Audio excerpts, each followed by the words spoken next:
പുരോഹിത വസ്ത്രങ്ങൾ. പുറപ്പാടിൻ്റെ പുസ്തകം 39 അധ്യായം 1 മുതൽ 43 വരെയുള്ള വാക്യങ്ങൾ. പുരോഹിത വസ്ത്രങ്ങൾ.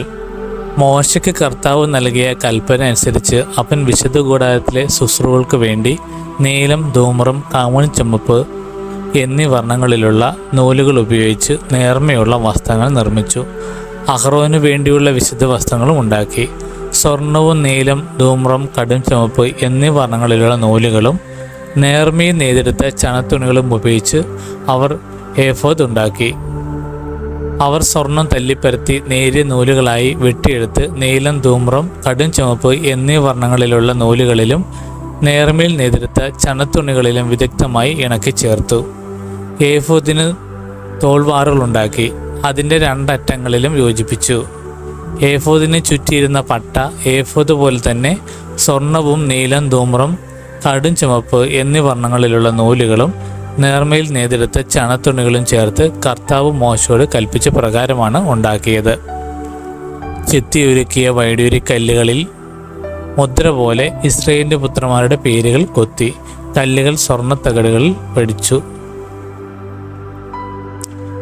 കർത്താവ് മോശയോട് കൽപ്പിച്ചതനുസരിച്ച് ഇസ്രായേൽ പുത്രന്മാരുടെ സ്മാരകശിലകളായി അവ ഏഫോദിൻ്റെ തോൾവാറുകളിൽ ഉറപ്പിച്ചു. അവർ ഏഫോദിൻ്റെ പോലെയുള്ള ചിത്രപ്പണികളോട് കൂടിയ ഒരു സ്ത്രാണവും നിർമ്മിച്ചു. സ്വർണ്ണ നൂലുകൾ, നീലം, ധൂമ്രം, കടും ചുമപ്പ് എന്നീ നിറങ്ങളുള്ള നൂലുകൾ, നേർമയിൽ നെയ്തെടുത്ത ചണത്തുണി എന്നിവ ഉപയോഗിച്ചാണ് അത് നിർമ്മിച്ചത്. ഒരു സ്ത്രാണം സമചതുരത്തിൽ 2 മടക്കുള്ളതായിരുന്നു. അതിന് 1 ചാൺ നീളവും 1 ചാൺ വീതിയും ഉണ്ടായിരുന്നു. അതിന്മേൽ അവർ 4 നിര രക്തങ്ങൾ പതിച്ചു. ആദ്യത്തെ നിരയിൽ മാണിക്യം, പുഷ്യരാഗം, വൈഡൂര്യം. 2ാമത്തെ നിരയിൽ മരതകം, ഇന്ദ്രനീലം, വജ്രം. 3ാമത്തെ നിരയിൽ പവിഴം, ചന്ദ്രകാന്തം, സൗഗന്ധികം. 4ാമത്തെ നിരയിൽ പത്മരാഗം, ഗോമേതകം, സൂര്യകാന്തം. അലങ്കാരപ്പണി ചെയ്ത സ്വർണ്ണത്തകടിലാണ് ഈ രക്തങ്ങൾ പതിച്ചത്.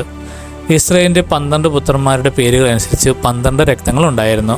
ഓരോ ഗോത്രത്തിൻ്റെയും പേര് ഓരോ രക്തത്തിന്മേൽ മുദ്ര പോലെ ആലേഖനം ചെയ്തു.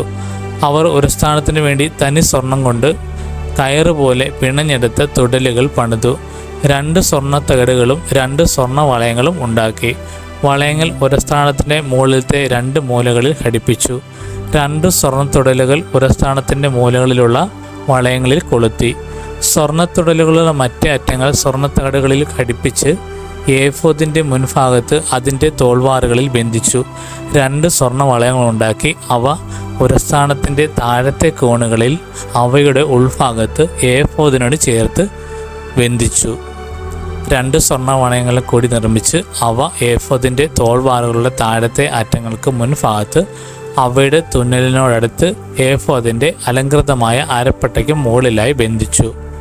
കർത്താവ് മോശയോട് കൽപ്പിച്ചതുപോലെ ഒരു സ്ത്രാണം ഏഫോദിൻ്റെ അലങ്കൃതമായ അരപ്പട്ടയ്ക്ക് മുകളിൽ നിന്ന് ഇളകി പോകാതിരിക്കുവാൻ അവയുടെ വളയങ്ങൾ ഒരു നീല ചരട് കൊണ്ട് ബന്ധിച്ചു. ഏഫോദിൻ്റെ നീലയങ്കി നീല നിറത്തിൽ നെയ്തെടുത്തു. തല കടത്താൻ അതിൻ്റെ നടുവിൽ ഒരു ദാരമുണ്ടായിരുന്നു. ധരിക്കുമ്പോൾ കീറിപ്പോകാതിരിക്കുവാൻ ഉടുപ്പുകൾക്ക് ചെയ്യാറുള്ളതുപോലെ ദാരത്തിന് ചുറ്റും ഒരു നാട തുന്നിച്ചേർത്തു. നീലനങ്കിയുടെ വിളുപ്പിന് ചുറ്റും നീലം, ധൂമ്രം, കടും ചുവപ്പ് എന്നീ വർണ്ണങ്ങളുള്ള പിരിച്ച ചണനൂലുകൊണ്ട് മാതളനാരങ്ങൾ തുന്നിച്ചേർത്തു. അവർ തനി സ്വർണം കൊണ്ട് മണികൾ ഉണ്ടാക്കി. നീലയങ്കിയുടെ വിളുപ്പിന് ചുറ്റും മാതളനാരങ്ങളുടെ ഇടയിൽ ബന്ധിച്ചു. കർത്താവ് മോശയോട് കൽപ്പിച്ചതുപോലെ ശുശ്രൂഷയ്ക്കുള്ള നീലയങ്കിയുടെ വിളുമ്പിന് ചുറ്റും 1 വിട്ട് മണികളും മാതളനാരങ്ങളും ഉണ്ടായിരുന്നു. അവർ അഹ്റോനും അവൻ്റെ പുത്രന്മാർക്കും വേണ്ടി നേർത്ത ചണം കൊണ്ട് അങ്കികൾ നെയ്തു. നേരിയ ചണം കൊണ്ട് തലപ്പാവും തൊപ്പികളും നേരിയ ചണച്ചരട് കൊണ്ട് കാൽച്ചട്ടയും ഉണ്ടാക്കി. കർത്താവ് മോശയോട് കൽപ്പിച്ചതുപോലെ അവർ നേർത്ത ചണത്തുണിയും നീലം, ധൂമ്രം, കടും ചുമപ്പ് എന്നീ വർണ്ണങ്ങളുള്ള നൂലുകളും ഉപയോഗിച്ച് ചിത്രത്തയ്യലിൽ അരപ്പട്ടയുണ്ടാക്കി.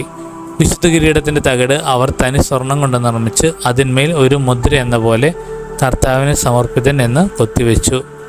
കർത്താവ് മോശയോട് കൽപ്പിച്ചതുപോലെ തലപ്പാവിന് മുൻവശത്ത് ബന്ധിക്കാൻ തകിടിന്മേൽ ഒരു നീല ചരട് പിടിപ്പിച്ചു. ഇങ്ങനെ സമാഗമകൂടാരത്തിൻ്റെ പണികളെല്ലാം അവസാനിച്ചു. കർത്താവ് മോശയോട് കൽപ്പിച്ചതനുസരിച്ച് ഇസ്രായേൽ ജനം എല്ലാ കാര്യങ്ങളും ചെയ്തു. അവർ കൂടാരം അതിൻ്റെ എല്ലാ പണികളോടും കൂടി മോശയുടെ അടുക്കൽ കൊണ്ടുവന്നു.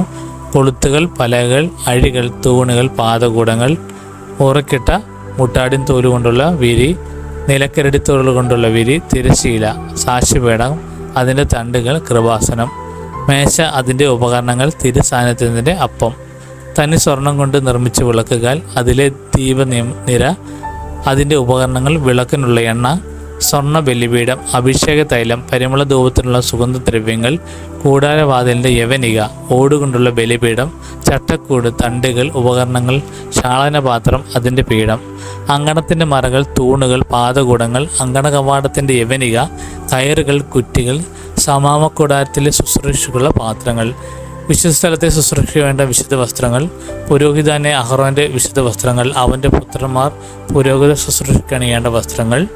കർത്താവ് മോശയോട് കൽപ്പിച്ചതുപോലെ തന്നെ ഇസ്രായേൽ ജനം ഇവയെല്ലാം ഉണ്ടാക്കി. അവർ ചെയ്ത ജോലികളെല്ലാം മോശ പരിശോധിച്ചു. കർത്താവ് കൽപ്പിച്ചതുപോലെ തന്നെ അവർ പ്രവർത്തിച്ചിരിക്കുന്നു. മോശ അവരെ അനുഗ്രഹിച്ചു.